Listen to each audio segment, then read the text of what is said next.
conheçam a minha obra. Zorganwälder, a Redenção. Há 3 vídeos aqui no YouTube fazendo análise do mesmo e também as sequências lá no site Clube de Autores, onde você também encontra outras obras minhas relatando sobre ufologia. Olá, eu sou João Dantas, canal Universo das Telas. Esse vídeo aqui vai se tratar da primeira versão do Rock in Rio, feita em 1985. E mesmo aos trancos e barrancos, acabou se tornando o Woodstock que deu certo.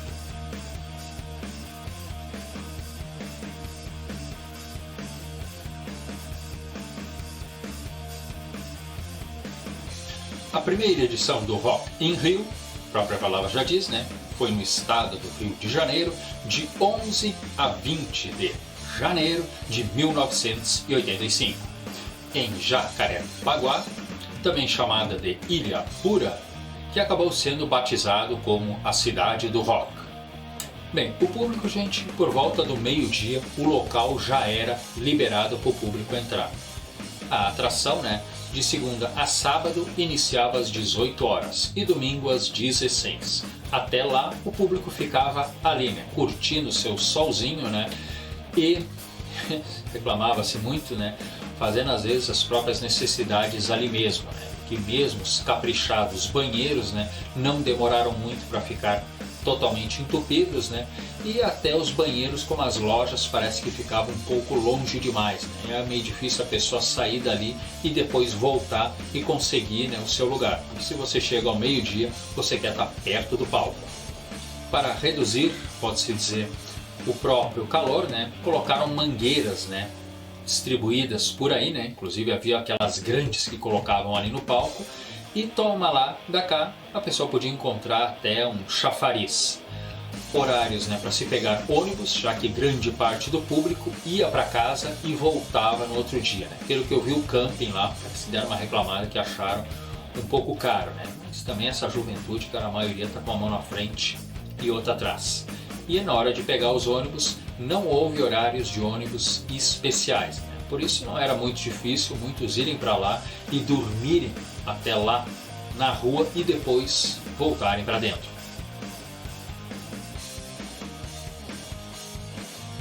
E se você quer se comunicar com alguém, estamos na era ainda, gente, dos orelhões e as filas eram grandes.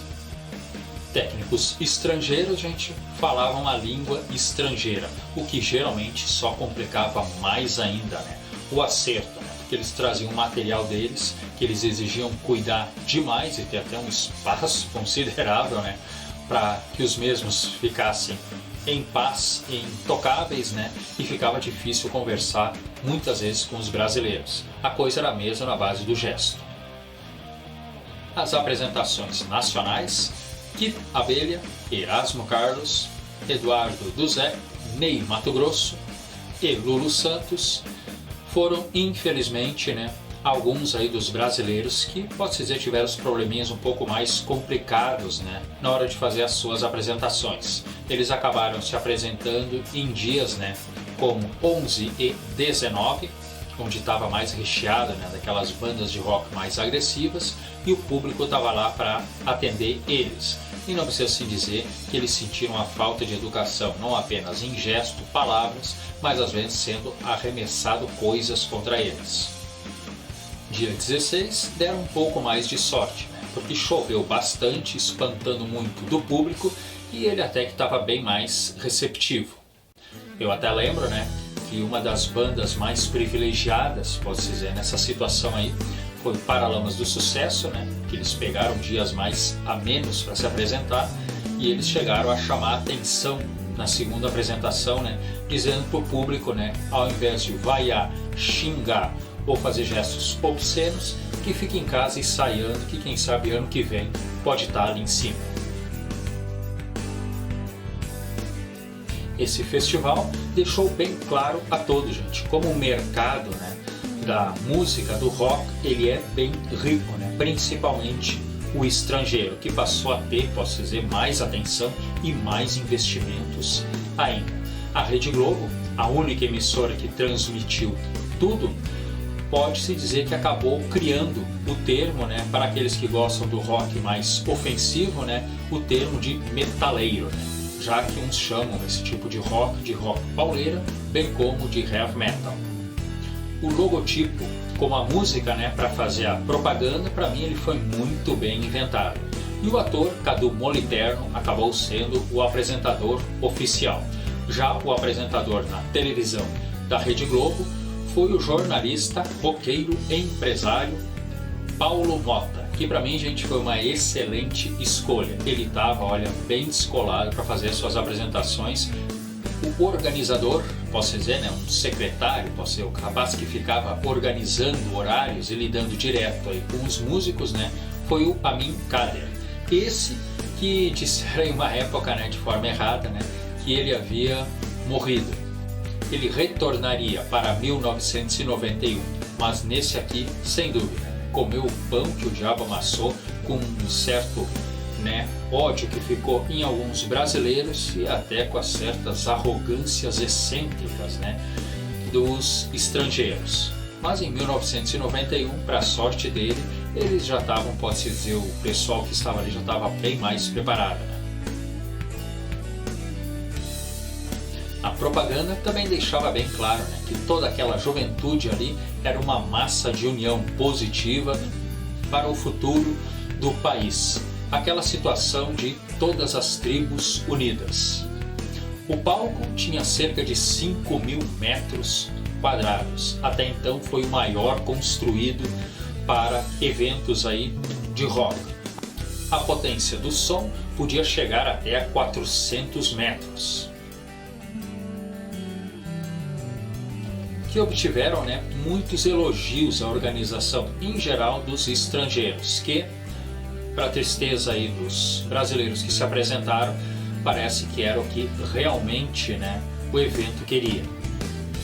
Mas, como eu já citei, brasileiros, como subiam no palco, sentiam, né, que o som estava mais tímido, que os microfones estavam um funcionando e dois, três não, e ocupavam até um espaço pequeno, já que o palco da apresentação estrangeira muitas vezes já estava montado, deixando para eles aí cerca de, às vezes até 5 metros entre o palco estrangeiro e a ponta do palco para eles poderem fazer a apresentação. Mas barriga vazia não teve, né? O público aí acabou consumindo cerca de 1.500.000 litros em bebidas, 900.000 sanduíches e 500.000 fatias de pizza. E nunca esquecendo, 8 toneladas de massa. Lá também estava o McDonnell Douglas, né, que vendia aí dezenas de milhares de lanche por dia. Inclusive teve um dia que vendeu 58.000 hambúrgueres e sanduíches. Inclusive essa quantia, né, está no Guinness Livre dos Records. Porém, os brasileiros também estavam lá, né, com as suas barracas e os seus trailers.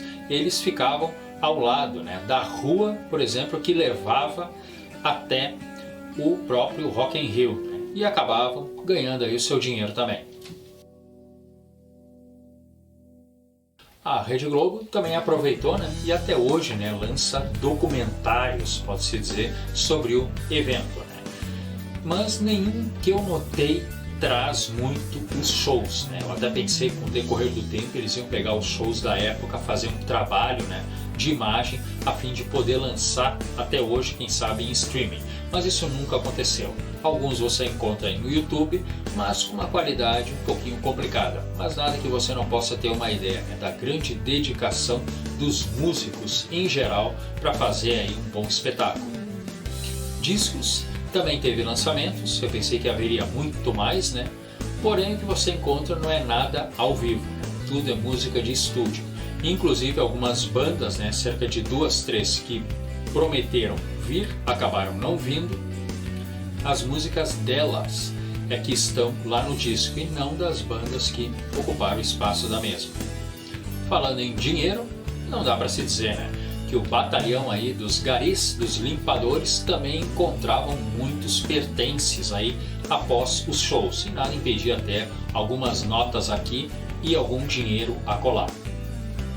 É claro que alguns fizeram propaganda, né? Já que as profecias aí do Nostradamus, né, sempre são levadas muito a sério. E uma delas ele dizia, né, que haveria um evento com grande quantidade de jovens.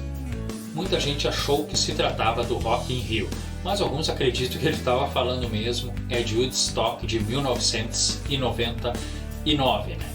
Porém, o pessoal do evento foi lá e contratou, né, o astrônomo Bola, que acabou fazendo a previsão dele e disse que tudo correria bem, com exceção do lado financeiro, o que depois o Medina infelizmente comprovou que seria verdade. Já comentado, né, o palco era enorme, né?